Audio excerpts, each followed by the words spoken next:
Hi,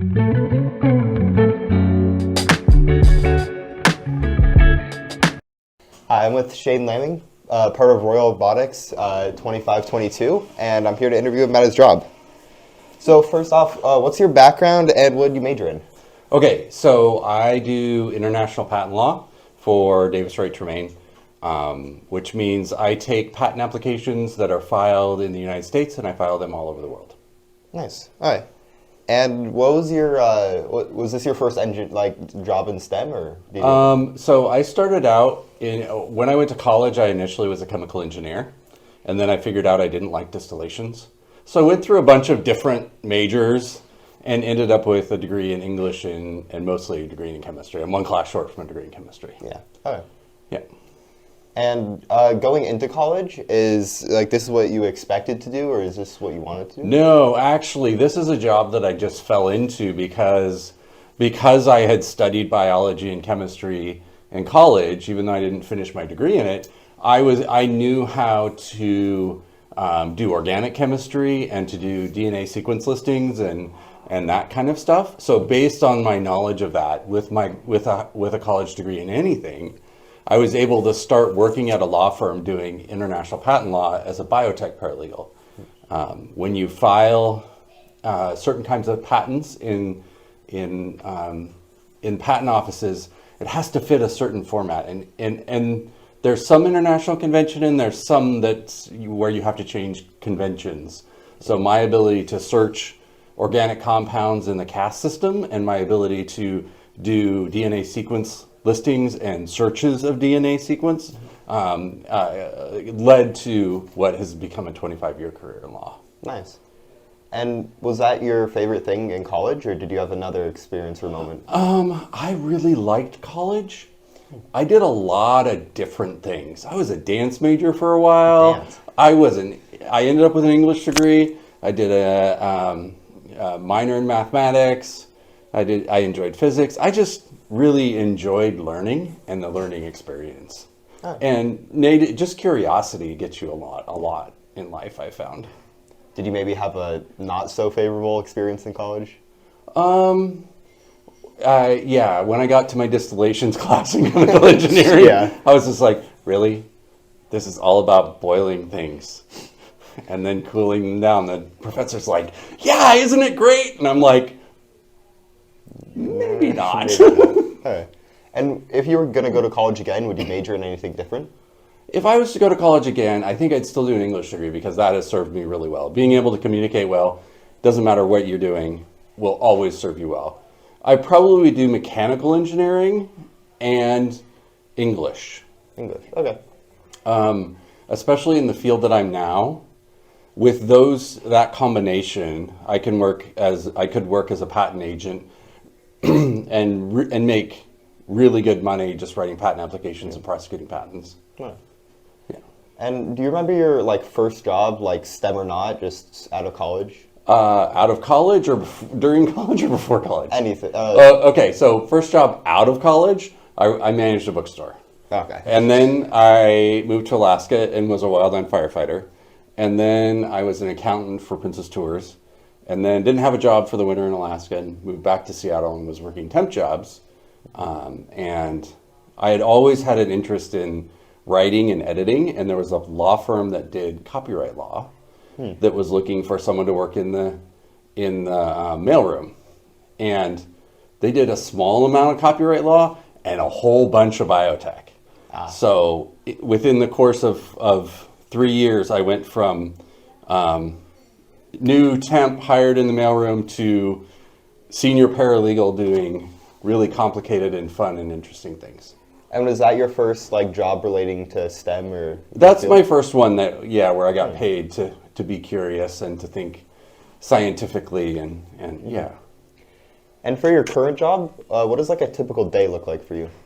So because I work in patent offices all around the world, I get emails all 24 hours a day from somebody somewhere.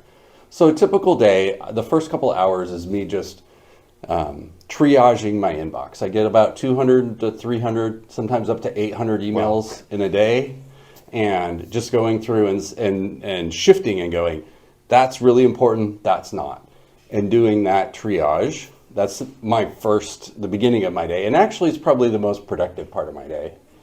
And then after lunch, it's when I dig into more of the substantive prosecution of patent applications, and start digging into what the objections are by the different examiners and finding out ways that where they're wrong or ways where they're right, and we need to change the claims to be able to get a patent for our client.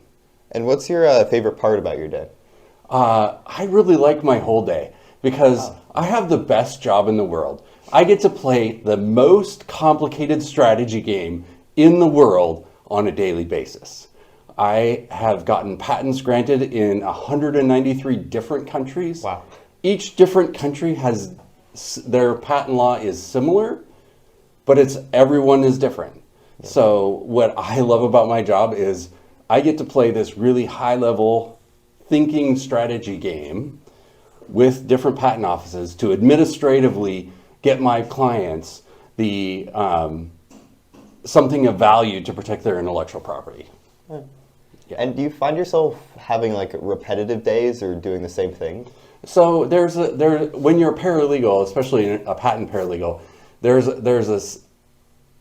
a phase from about year 3 to about year 5 when you know enough that you can do a lot of things without a whole lot of supervision, but you're not senior enough that everybody trusts you to just do the more interesting things.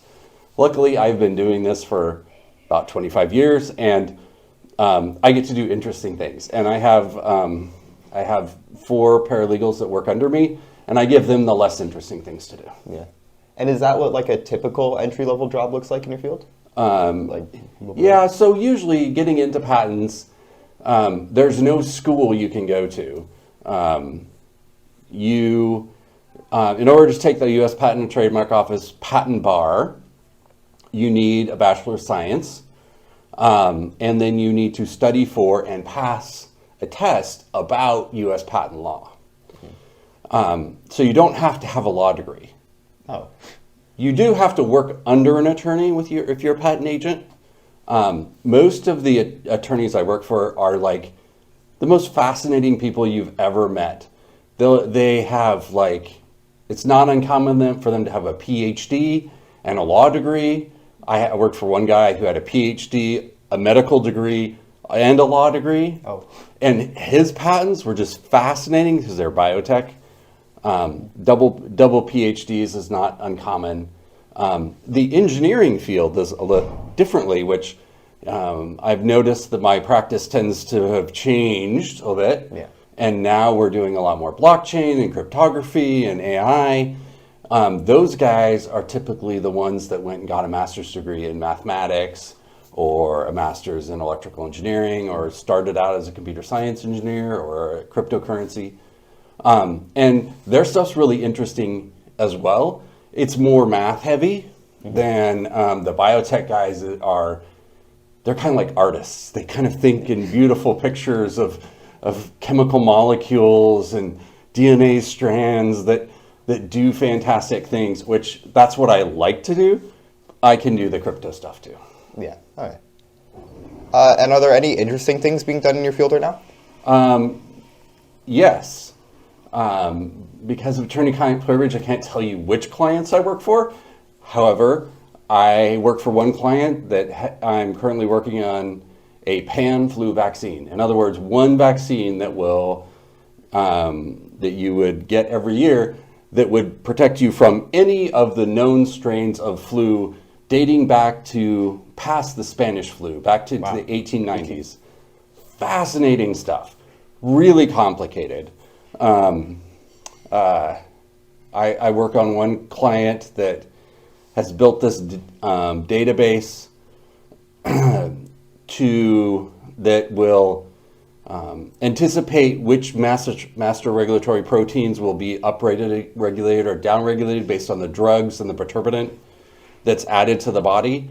And the view is to be able to target very, very, very specifically different kinds of cancer. So, you might have, you have metastatic breast cancer.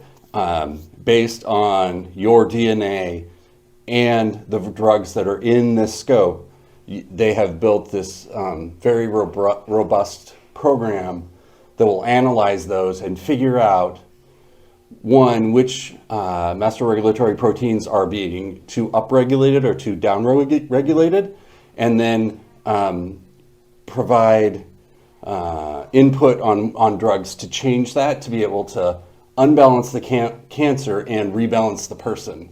That's cool. Yeah. It's like so freaking cool. Yeah. And then, there's the typical AI chip, there's cryptography, there's so. And what traits or maybe experiences do you think are important to have when going into your field? Curiosity. If you can go into anything, no matter how boring it looks from the outside, and be curious about it, you can really succeed in my view. It's all about taking that native curiosity and go, why does that work that way? And that's really interesting. I didn't notice that before. And moving from that forward, man, that's really the trait. I don't care what your degree is in. I don't care where you go in. If you can take curiosity in, then you can be able to have a very successful career. Yeah. And do you have a favorite STEM memory or a memory from your work or just anything? Man, I make memories every day. My favorite memory, and it's a little bit, I'm just really proud of it. Yeah. I filed 19 PCT applications in one day, which a typical PCT is an international application of the Patent Corporation Treaty. Yeah. Normally preparing one takes, 2 to 4 hours. Oh. And I did 19 in one day. Wow.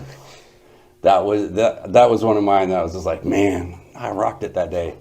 I worked on one patent that was for medicated stents for the heart. That this was back in the day when we still did paper filings of DNA sequence listings. Yeah. And I filed 26 banker boxes of sequence listings.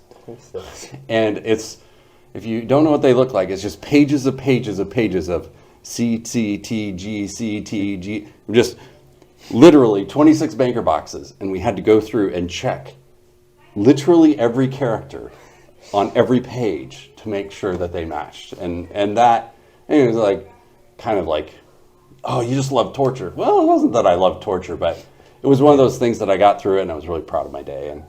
And the client was very pleased with the product, so yeah. And do you have any parting advice for anyone pursuing a STEM career? I would say that the curiosity piece. The other thing is, don't get discouraged.